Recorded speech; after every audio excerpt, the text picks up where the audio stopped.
back, coaches, athletes, and sports fans. Coach Michael Fields. If you want to catch me on Instagram, it's Coach Michael Fields. On Twitter, Michael K. Fields, and email me at coachmichaelfields@gmail.com. This week, we're going to look at a little different. Been doing some X's and O's really on offense and defense for football. And as I mentioned in the Meet Coach Michael Fields video, I'm a multi-sport coach. I've coached at the youth level, rec leagues, competitive, travel baseball, travel basketball, USA softball, AAU basketball, high school level, middle school level. So I've coached pretty different. The rec leagues, you're just kind of teaching fundamentals. At the competitive travel level, you're trying to win, develop athletes for the next level, whether you're getting a young group of basketball players ready for middle school or high school, getting those softball players ready for the next season of high school ball, or if you're just coaching a rec league and having kids learn and have some fun and get some exercise. So a little bit about my background. Additionally, my day job, I'm in higher education. I'm a faculty member in a college of business at a local university.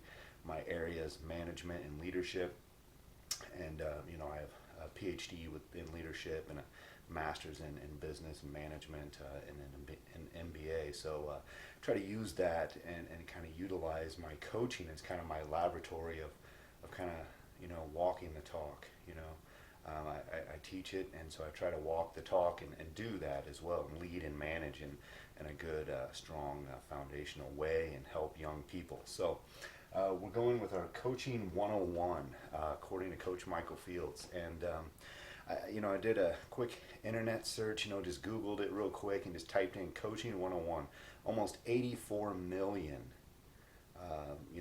sites were returned, 84 million, from books, articles, scholarly articles. And so, I've perused many of those over the years. I've been coaching for over 10, 12, 13, 14 years in the different sports.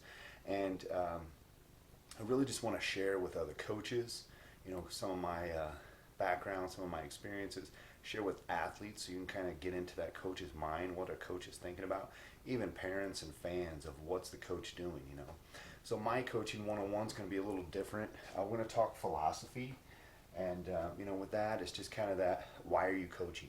What's the purpose of that team? What's the purpose for that league that you're in? And then kind of coach up how to coach at the various levels, whether it's that youth flag football team, whether it's the high school, Friday night varsity team, JV team, the middle school team. If you're coaching rec basketball to first and second graders, which I've done, it's just, this is a ball, this is how to dribble. If we're coaching AAU, now we're getting kids ready to go to, whether we're getting them ready to play in middle school or high school, or we're getting them ready to play the next season.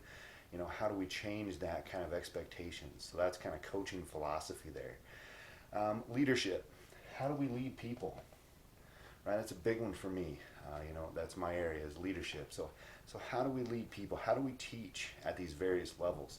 How do we get athletes, parents, other coaches to buy into what we're doing? That's leadership. Okay. Without followers, it's hard to lead. So if people aren't following what we're trying to do, and there's a reality, I didn't make most of this up. This was trial and error. This was borrowing from other coaches. This is surrounding myself. I just had a phone call today with a college coach for football, trying to enhance my work as a football coach and just kind of bouncing ideas off of each other. So, surround yourself with good people. That's what I mean with leadership. Management. Now we're talking that step by step. What's that process we have to do? We're here at point A and we want to get to point B. So how do we get there? That's managing, okay? We're going to talk about, the preseason work we have to do, the in-season game management, weekly management to get ready for games, contact hours when it comes to football, working pitchers, for softball, how to get that throwing program for a baseball player, building up, the right conditioning for basketball and even for softball or even baseball. When you're going to play in a tournament and, play 3 or 4 games in a day and then come back the next day and do the same thing. So how do we manage that process? Then we get to operations, okay? We get to operations. We're talking practice planning. How do we plan practice? How do we work in our EDDs, those everyday drills? How do we warm up? How do we condition? How do we, go to kind of group skills? How do we go to team? In addition to that, logistics, making sure all the team gets there. If it's an AAU or travel, USA, formerly ASA softball, or some, travel baseball, what are the logistics to get your team there, right? Get them to the field at the right time, get them to the right field, get there in time to warm up. How can you warm up? Because, you can't be on the field or the court to warm up so that you can be ready for that game when it starts. Okay, so that's kind of operations. Logistics. How do we deal with lineups? How do we deal with subs? How do we get, playing time at these various levels? So that's Coach Fields, that's Coach Michael Fields, that's me, that's my coaching 101 philosophy, leadership, management, operations. Check out the next 4 days where we dive into each one of those a little deeper. Thanks for watching.